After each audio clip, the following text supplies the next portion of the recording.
Hi guys, welcome to my vlog.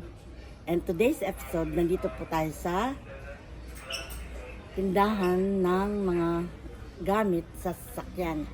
Makita po natin dito ang mga panlinis, mga parts of the cars and everything. So, halika kayo, samahan nyo ako maglibot-libot kung tignan natin kung ano ating mabibili.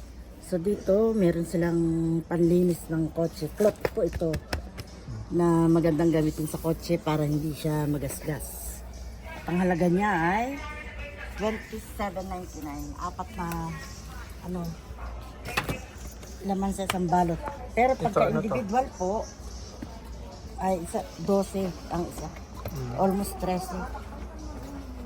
Ito naman ang maganda rin to. Ano naman Makapal siya. Cloth din, panlinis, detailing towel. I don't know, ang daming pong klaseng towel ang gagamitin mo sa kotse. May wipes na pang tapon discharge. Ito naman detailing. Ano naman to? Undercarriage. Sa ilalim, sa loob ng kotse. Panlinis sa loob ng kotse. Interior detailer. Yan po ang tawag dyan. Ang mahalap, but this one is on sale. Yeah. 10% off. Kung leather naman po ang upuan ng sasakyan, maganda to. At mura pa. 18 lang. Marami po kaartehan ng mag-alaga ng sasakyan. Actually, ang sasakyan po mas love ng mga asawa natin. Kasi pinupunasan, binabras, in-sprayan. Lahat na lang pagpaganda sa kotse ay nasa kanila.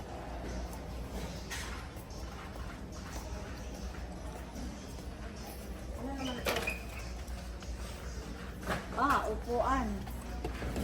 Gusto nyo po bumili ng upuan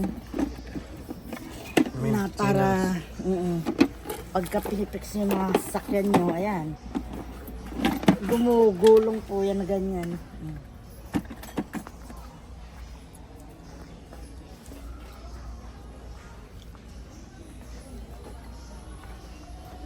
Dito naman sa side na to ay ano to? Fuel? Ba't nasa ganitong lata? Ano panghalo sa fuel yan?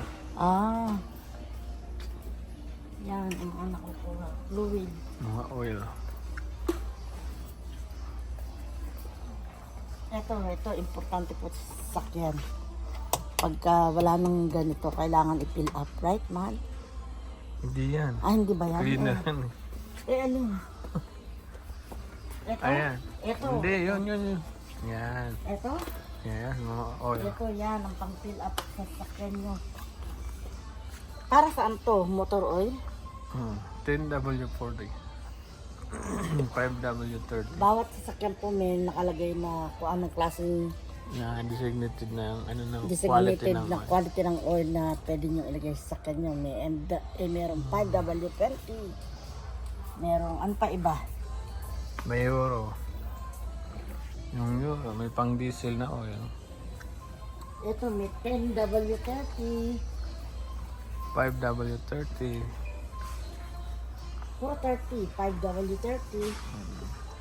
520 saka 530. Ano ibig pagkakaiba niyan? And thickness ng oil. Okay.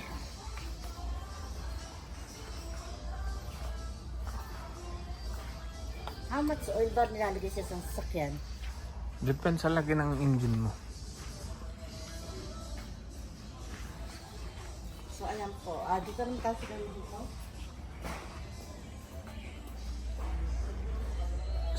Mga spare tayo. Dito silang mga tires.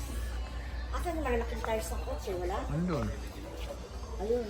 Ituturo ko na lang. Ayun yung mga malalaking tires ng kotse sa gawi doon. Ito naman. Ay, hindi to. Dito sa kabila. Mga parts din yun, no? Parts nila. Yes. Dito mala.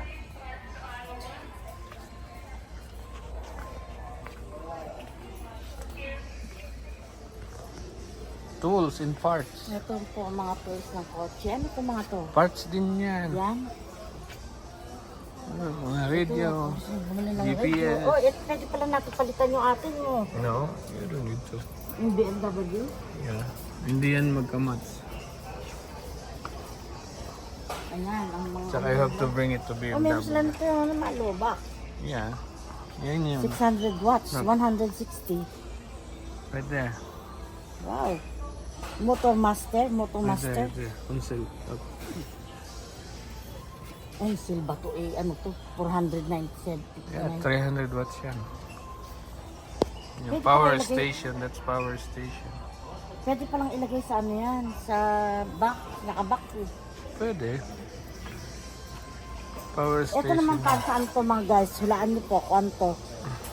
Para saan to, ginagamit din po ito sa sasakyan. Ha? Ano Yung po budo to? para yung oil mo pamprito. Lagay mo dyan. Iba-iba po klase yung budo yan. Ang galing. Mga parts and tire. Ito naman po, para saan to? Hulaan nyo. Para Pwede maglalaba pong ka. labahan. Pero actually, lalagyan po ito ng lumang oil from that car. Right? Ano? Yes.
Ito ay Canadian Tire.